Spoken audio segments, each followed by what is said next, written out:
Welcome to Pilates Deep Dive. Today, I invite you to explore a powerful and elegant exercise, the jackknife.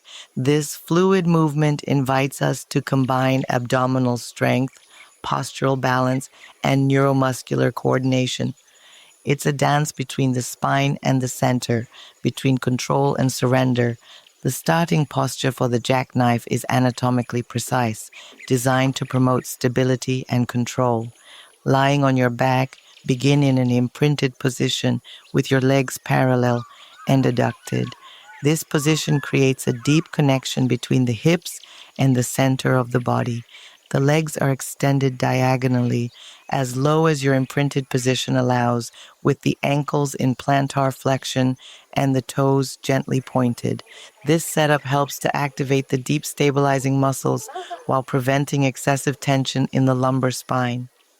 Your arms rest along your sides, palms facing down, helping to stabilize the trunk and open the chest, making it easier to breathe deeply and with control. The movement begins with an inhalation, initiating a hip flexion to bring the legs toward the torso, followed by a sequential spine articulation.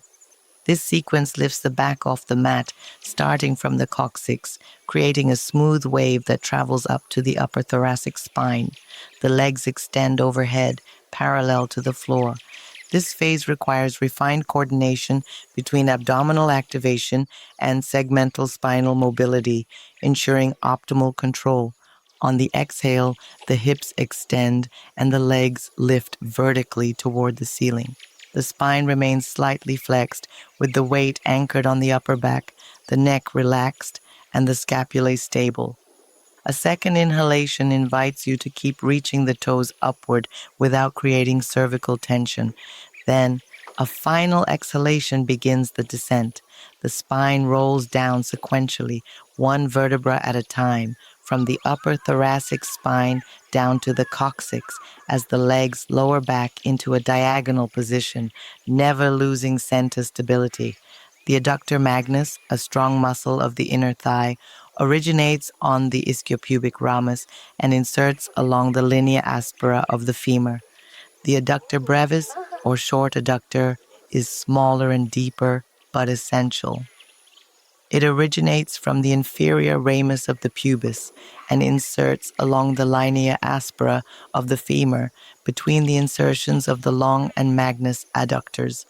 Its primary action is thigh adduction, but it also assists in slight hip flexion and, depending on context, medial or lateral rotation of the thigh.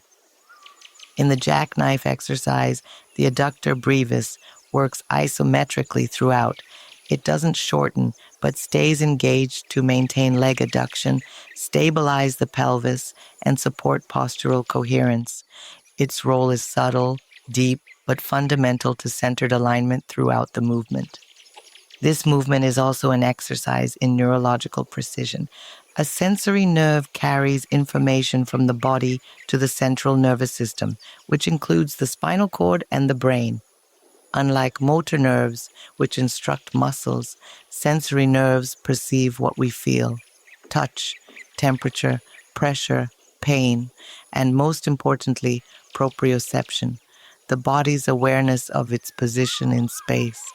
In the jackknife, these sensory nerves transmit input from receptors in the muscles, tendons, fascia, and joints.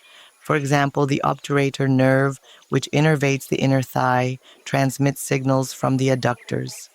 The brain continuously adjusts balance, posture, and movement coordination thanks to this data flow.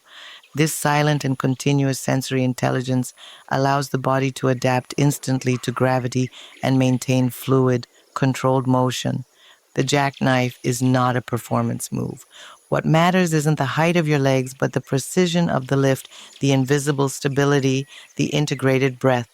You can use an arc barrel, a soft, curved accessory placed under the pelvis to support your learning. It provides gentle support, making segmental spinal articulation easier, especially for beginners or people in rehabilitation. It helps reduce the range of motion, eases pressure on the abdominals, and encourages proper spinal alignment. With repetition, this movement becomes a landmark, a mirror of your ability to organize yourself, return to your center, and move with intention. Thank you for listening. I'll meet you again soon for another journey into the body right here in Bio Pilates Deep Dive.